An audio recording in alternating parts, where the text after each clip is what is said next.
皆さん、こんにちは。バンブルビーアキュセラピーから紹介しているの、新旧ユニバーシティの YouTube チャンネルです。私は鈴木前で、今日はなぜ You は日本の新旧やってるのインタビューの初めてのイラド・イタコフさんの、イスラエルから来てるの新旧師をインタビューしたいと思います。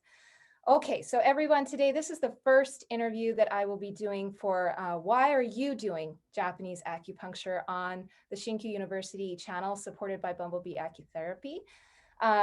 Please stay until the end of the video because I believe Elad has a great discount code for the upcoming ICCM Online Conference, has some really great packages within that code, so please watch to the very end. And within this video, we're going to do the same thing. For every interview that I do for people, we're going to ask three main questions. And those are, what is Japanese acupuncture to you? What brought you to Japanese acupuncture? And why do you do Japanese acupuncture instead of another style? And so saying that, we're going to get straight into it. Make sure that if you felt that you got value from this video and you like it, that you hit that like button. Make sure to subscribe and hit the bell to get informed of any new videos that are coming on in. Just to jump right in, I met Elad because I was friends with a really good practitioner in Israel named Karim, and he approached me to present for the Moxa, one of the Moxa bundle for the ICCM Online Conference. But I'd like to just first ask you, tell me, Elad, what brought you to doing Japanese style acupuncture? Why did you start down this path? First of all, thank you very much for this talk. You're amazing, and I from the video and from the practice that I saw you practice on the video that you sent us, I really like your style. I really like the way you work and your explanation. I think it's amazing, and thank you very much for doing it. And I'm really honored that you want to talk to me. I don't really know why. Maybe I hope it's going to be interesting, but so I'm going to start with your question. So I studied TCM. In Israel, we studied TCM, all of us, the schools. There are a few other schools, but the main school of study is TCM. And I remember when I third or fourth year, I remember that I thought to myself, okay, something doesn't add up. You do, okay, I put the needles in, and I don't know how to check if what I'm doing is working. So I don't know, because pulse diagnosis was really, really, really low level in school and in general.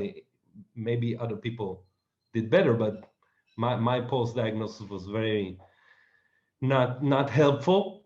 And then you have the TAN diagnosis that I again, it's things that I don't really relate to. I couldn't really understand it. So when I finished that, and then when I finished school of TCM, I just jumped into studying something else, and I started with the Hara acupuncture, the Bagua, the turtle Bagua system, and I did that for a year or something like that, and then I was talking to Asaf. Asaf Mo is my partner in the ICCM, is my business partner in the ICCM, and he was doing Kiko style practice with the Ran Khalif, which is the Kiko style teacher in Israel. And he told me, listen, what you really want to do is that, okay? Because when you needle, you can check what happened, and if it's working or not. There's no bullshit, there's zero bullshit in the clinic. You did something. Did it work or did it not work? And this is the main idea that brought me into studying Kiko style, which we call it in Israel Japanese acupuncture, but now it's changing a little bit because different styles of Japanese needling or acupuncture coming to Israel. But this is the main idea for me, but that how to feel, you learn how to feel and sense the chi and the rhythm of the patient. You know what I mean? So this is what brought me into it, because I don't really find it in other styles of acupuncture that I know. You know, this is my field. This is what I do. So this is the only thing I know. In TCM, I never felt that. I never felt it, and so that's, I don't So know. I mean, I guess that answers though my second question of why do you do Japanese style acupuncture as opposed to a different style is because, as you said, you don't think that the TCM gives you that verification and treatment that you were getting with Yeah, you. yeah. I'm a really logical guy. You know, even though we are all Chinese medicine practitioners, and Chinese medicine practitioners usually are, you know, more a spiritual kind of persons. Yeah, more esoteric. Yeah. I don't know why. I don't know why, but because I'm really not. I'm really not that guy, you know. I never knew what I was going to study because I never experienced acupuncture or herbal treatment before I went to Chinese medicine school. So I didn't know what it is. Yeah, I just went to studying it because I thought it would be nice. So I went there. Yeah, yeah, it's a true story. So I went there and I started studying. I used to be a cook before that, like a sous chef kind of thing. Okay. And I thought I could cook the herbs and give them to people so I can treat them. Hmm. And then I realized the herbs taste like, you know, horrible. And I said, okay, I dropped that idea. So maybe we need to do a little bit more of acupuncture. And I started with shiatsu and acupuncture, and I understood that what I love is the feeling, the sensation of, you know, like in shiatsu, when you touch someone, you can feel it, what's going on inside, you know. And this is another difference between the other styles for me. The other styles of acupuncture from the Japanese or Kiko style or what I do is that it's more subtle. The changes is more subtle, and you need to learn how to feel it. It's not like you don't press on the point, you know. You need to feel it, and sometimes you need to really gently feel it. Mm-hmm. And the needling is really gentle, and I hate needling. When people needle me, I hated it. It's really painful. Yeah. um, and TCM is not comfortable. I hate needles, you know. I didn't know all that when I registered. So I really hate needles. And It, and it's funny though, like when I go in to get my blood drawn, I tell the nurses all the time, I'm like, I'm an acupuncturist, but I hate needles. And I tell them that all the time. They laugh at me, yeah, but I feel the same way, to be quite honest. yeah. So it's not painful. Yeah. And but you feel the impact on you. You feel it's like a wave. It's Yeah. like a sound wave, you know. It's not like a push. It's like a sound wave. It's like you feel it like this. So I think it's stronger because we're working with chi, you know. We're working with something that is subtle. You don't need to push someone in order to Yeah. make him better. It's Exactly. Well, and there's a common thread in Japanese acupuncture. When I first introduce it, or when I'm translating for a teacher of Japanese acupuncture, one of the first things I'll tell the students is we're trying to achieve hibiki and not decha. And hibiki is more of an echo of energy, like you were saying, like a sound wave or a pebble dropping in a pond, or you're just more aware of a certain part of your body. It's a lot more subtle, as you were saying. yeah, Whereas decha is this electric feeling, and that decha is a version of hibiki, but it's only just one of thousands, you know. And yeah. I think most people don't really enjoy that feeling. That Yeah, decha, when that when strong when feeling. Stephen Birch is talking about it, when Stephen Birch is talking about, I heard a lot of his work, and he's talking about the difference between the Chinese and the Japanese, and they Mm, just translated it as the dachi or dechi, how you said it, yeah, pronounce it perfectly. I, I don't Um, know if it's I speak Japanese, not Chinese. I don't know both of them, so you know. So he said that the difference is that the patient should feel the dachi in the Chinese kind of thinking, And in the Japanese way of thinking, the person who need to feel the chi is the practitioner, because he's the artist, you know, he's the one who controls the movement of the chi in the patients. So it makes a lot of sense, you know, and when it makes sense, I understand it, and then I want to do it, because I told you I'm a rational guy. So if it makes sense, I can deal with it. If you talk voodoo and stuff, and just do like this, the chi flows. I never felt it, because for me, if it's painful, the chi doesn't move. The chi is it's stuck. So, but you know, you're talking to a Japanese style practitioner, so of course we of course have. Well, but I think too, I mean, you brought up some really incredible points. One of them being that it's important in Japanese style acupuncture for the practitioner to first feel the hibiki. And if the patient feels it and can confirm that, well, awesome. But the patient doesn't necessarily have to. It's important for you to feel it before they do, so you're accurately able to read and change. And as I was talking to someone 2 or 3 days ago, and he was saying, I was interviewing to see if he would be a good candidate for my Shinkyu University course. And because in the course we go into so much detail, and I really take care of the students for years. And so I want to make sure they're a good fit. And I was interviewing him. And one of the things he said that I knew that made him a good fit, he was like, I feel like I know how to play the instrument.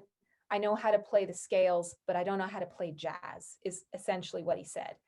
And he's like, I want to learn how to play jazz. And I was like, well, that's a really beautiful way of saying, like, you want to be able to be the artist and improvise. And it's funny too that you said, I'm a really rational person, because I actually believe that I'm a very rational person. And that, to be honest, I mean, maybe not when I'm dealing with my children, but to be honest, right. Yeah. Most Japanese acupuncturists are not this esoteric, in the cloud type of practitioner. They are very methodical, extremely logical people. And they are so dedicated to study. I mean, they read classical Japanese, which is just mind blowing, for years in order to perfect their craft. And so I think another common thread that you just really threw out there was that most Japanese acupuncturists really are more rational people that are trying to make sure that every single needle that they do has the effect that they want it to have, and that they're not just, throwing needles in and leaving the room for 20 minutes, So yeah, really I hope it's not the main difference between Chinese and Japanese, just go out. But yeah, I agree. I want to see change. I want to see, when people come to my clinic, I want it to work. People are paying money. I'm always saying, listen, I'm not going to be able to sleep at night if I won't figure that out, if I won't understand what's going on inside of you, what makes you tick, because it's making me crazy. If I don't understand, it's like, what's going on? Why isn't it working? And then you really understand the Chinese medicine mechanism, because there's no symptoms, syndromes and symptoms. It's bullshit, because anything can happen for any reason. You just need to find out the reason. It can be, when I think about it, I'm always thinking in really simple. So I'm saying there's 5 systems, there's 5 movements. Just try to understand where is the system went wrong, and then try to understand how to fix it, because you can fix it. You have a lot of options, but still, when you understand the metal mechanism, the water mechanism, the earth mechanism, something with the mechanism isn't working right. So then you going on to the meridians, or you're going on to the structural, or I don't know, but you need to keep it simple, and at the same time you need to understand it's really complex. It can be from everything. People come and they have low back pain. It's not kidney. it's almost always not kidney. But you need to think about other ways. Why is the water element or the kidney, or why is that area is suffering? Because of the heart, because of the liver, maybe because of the spleen, maybe because of all of them, maybe because of shock. So it can be a lot of things, and there's no one protocol, and there's no one point, and there's no point bank for it. You know what I mean? Yeah. And we talked about it before when you said like playing jazz. So I remember I used to play jazz guitar in school, in high school, and a teacher of mine, when I played the guitar, he told me, when you want to be a jazz player, the first thing you do is you listen to other great jazz guitar players, and you see what they're doing when they're improvising, and you just steal it from them. You just steal the lines from them, and you put them in your improvisations. And it's the same in acupuncture. You go and you study on a master class, and you see what he's doing, and then you take it and you put it in the same structural problem that you saw in the clinic. Yeah. But the next time it won't be the same. It will be a little different. And over the years, you're starting to have your own jazz lines, that you can do. And this is why I find it amazing, because it changes all the time. You're learning all the time. So this is amazing, because it's art. It's not medicine, and it's art. We're artists needling people for I don't know for what reason, but it's more like art and music, and it's, I don't know, it's bigger No, than just putting needles. no, but I really love that, because I don't think I've ever thought of it that way. But in reality, what I did so I first started before I even went to acupuncture school, I was an apprentice for a year in Japan before I went to school over there. And that's exactly what I did for I was an apprentice and then an acupuncturist for 10 years, and I'm still an apprentice to my teacher. But, like every time I go to watch, I'm like, okay, why are they doing this specific point with this specific technique, and how are they holding their hands, and what kind of, like, can I channel the key that they're channeling? Can I even feel what they're feeling, so that I can remember it and then I can replicate it? And I mean, I used to play guitar too, funny enough. And yeah, I didn't do jazz though. I was started off Nah, with Beatles and all that, and then I tried to do flamenco, but yeah, it didn't work out. oh, Yeah, but in any case, I just really love how you put it, because in essence, that's what apprenticeship is. yeah, And I think that's one of the biggest things that we're missing in acupuncture outside of Japan, is that we don't have that apprenticeship program in place. And so it's really hard to really fundamentally learn a foundation and then learn those riffs from your teacher, because you don't get to see them frequently enough to do it. yeah. I was lucky to work with Ran Khalif in his clinic Oh, for wow. 3 years. Yeah, for 3 years. So that was, I remember saying that, if you go to see someone like your master, if you go and see him and you study like 10% of what he's doing, it's like, wow, I have tons of knowledge. And after 3 years, you really understand the way of thinking. Yes. Of course, anytime every time you think you know something, he's doing something completely different. And then what just happened? What did you just did? But Yeah. but you learn how to think, and you learn how to check, and you you gotta have that as a practitioner. Yeah, you gotta have that. And luckily, I think in our Japanese kind of style in Israel, Mhm. everybody understands that you have to do it. You Wow, can't that's just great. learn and then practice. You have to watch someone before.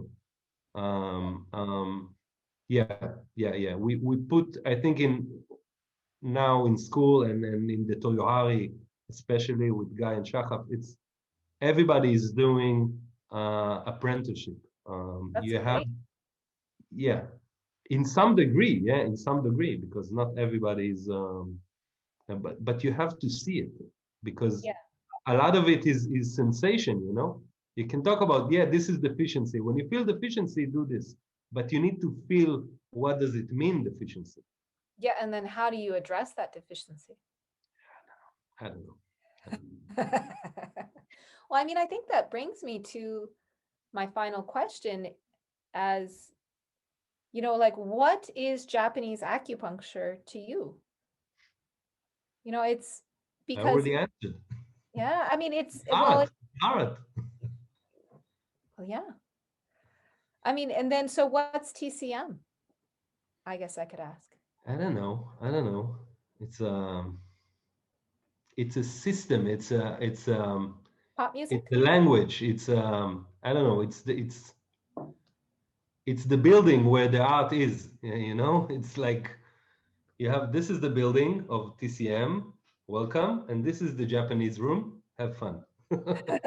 You know, like each style has his own room that you can study, and it's amazing. And you can go in. I don't know. I like jazz, so I like this style. I like this style, or I like that style. It doesn't matter, but TCM, you need it, because I didn't have the opportunity, or I never really thought about it in going to Japan or China to study. I never had that in my mind, you know, because this is the right way to study. But for us in the Western world, we need to have it structured. And after you get the structure, you know the system, now go and study whatever you want. Um, I don't do TCM. I don't think TCM, but I can teach. I teach at school of TCM, and I Really? teach, and I talk in TCM, because it's a language. You know what I mean? Yeah. Yeah. Well, It, I mean, kind of. I mean, I teach at acupuncture school here in Colorado. But I always tell my students, if you have a question about TCM, don't ask me because I don't know the no, answer. but it's the same kind of thinking. There's no difference, because it's Chinese medicine. Again, you have the five movements. You have, everything is the same. You know, but I think that the language of TCM, it's really, for me, again, I'm not a TCM practitioner, but for Right. me, it's really a low level language. You know, they have Yeah. only a few words. Yeah. It's like Eskimos has, I don't know, 100 names for snow. Yes. But in Israel, you only say snow. That's it, because this is the level of snow that we have. Yeah. But Yeah. in Japanese acupuncture, you need to refine everything, and it's different. You Yeah. know, this is Exactly. why I love it, because you can needle spleen 4, but you can needle it like this, you can needle it like that, and then you need to play with it a little bit, and you need Yep. to check if it's the right spleen 4, if it's the right point, because maybe you think you needle spleen 4, but it doesn't work. Yeah. So, So why did so you it need doesn't. sleep? Yeah, it doesn't matter. No, sometimes it's a little bit. You need to move. You Exactly. need to understand what you're feeling. So Yeah. No, I mean, when I was in acupuncture school in point class, they would tell us, okay, so this is spleen 4 in Japanese acupuncture. This is spleen 4 in Chinese acupuncture. This is spleen 4 in TCM. But on this person, this is spleen 4. And I got so annoyed with it all that I was like, yeah, okay, so I need to either remember 4 different things, or I'm just going to feel for where it's spleen 4 in them, and I'll just get it right for them. yeah. So yeah, point location is also not my class either. No, but it's fun. You know, for me, it's fun. Yeah, I agree. You need to work. You need to really understand, and you need to really examine, and you can't do a half job on a patient. You know, because they feel it and I feel it, and then I get annoyed, and I'm started talking to myself in clinic. So, well, what's going on? Why is it? Maybe I tried this one. I tried this one. I'm doing stuff, and I'm checking again, and I'm doing, and I'm checking again, and they're really want this. You know, I press on the hara, and they said, "Listen, I really feel uncomfortable, but it's still painful." So no, it's okay, and I'm trying, and then when it's gone, they're saying, okay, wow, now something just happened. You know, the shock is just Yeah. wow. And over the years, you learn how to, okay, okay with the pulse. I'm not gonna do the regular thing that I normally do. I'm just gonna go straight to the weird stuff that some people have, and it's gonna work. Yeah. You Yeah. know, it's nice, it's fun. Yes. You, So I you mean, kind of understanding things. So if you could, just a random question thrown on the end, if you could give advice to someone who's only a TCM practitioner and interested in learning Japanese acupuncture, what advice would you give to them? wow, don't read the books. Don't go and read the books. Find someone that can teach you verbally and show you stuff, because in the books you don't get the sensation of things. You know, after you understand something or you learn something, I don't know about understanding, but you learn something, you can read the book and Mm, try to, because books, it doesn't have the real important stuff in them. You know, nobody is saying when you needle, make sure that you don't cross the skin too much. And if you do, it won't work. So you need to go a little bit backward with the needle and maybe do a little bit of that.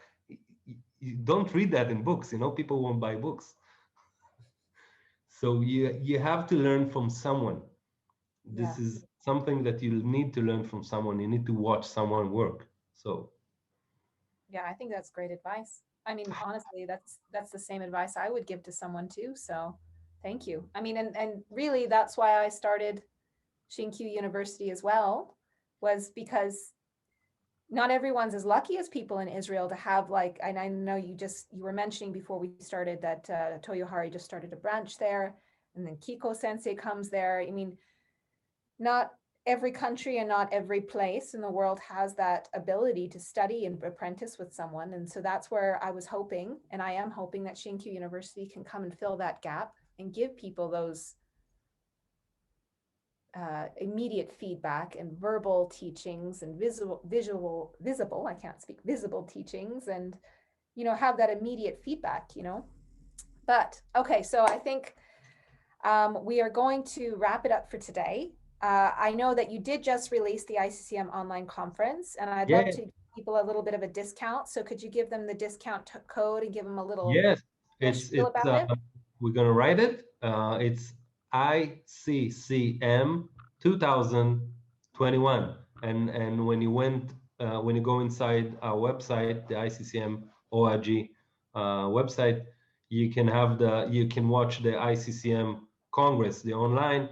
You can watch the whole program, including the Moxa bundle. Amazing speakers. Yeah.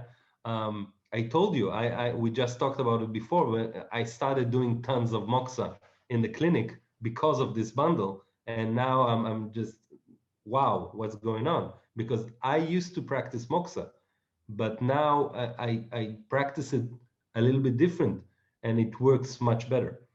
So I started practicing with tissue and stuff. You ruined my life, honestly. Now I'm burning tissues in clinic. It's just Your front end staff probably thinks you're going crazy. I'm so yeah, yes. So yeah, you just go inside our website and you can get all the bundles, and it's CUs pending or pending CUs. I don't know how it's Same thing. supposed to be pronounced. And yeah, it's gonna be online on March. And when you register, you get it for life because you buy it. It's online, It's and you great. just can watch it. Yeah, you can watch it whenever you want. I will go ahead and notate the address and everything below for those who you want. Please don't forget, if you like this video, don't forget to hit the like button, subscribe, hit the little bell to know when we have future videos coming out. I'm hoping to do a lot of interviews like this, interviewing people from around the world who are doing Japanese acupuncture, to shed a little bit more light on, what really is Japanese acupuncture. So thank you, Elad, so much for participating. Thank you. I'm still shocked, you know. You're incredible. I mean, and you're just great. Alright, so、皆さんご覧にいただいてありがとうございます。楽しかったでしょうか？もし楽しかったらぜひ subscribe してlike してください。それではまた今度。Okay, everybody, thanks so much for watching. And yeah, Elad, we'll be in touch. Wow, you actually speak Japanese. It's amazing. It's not perfect, so.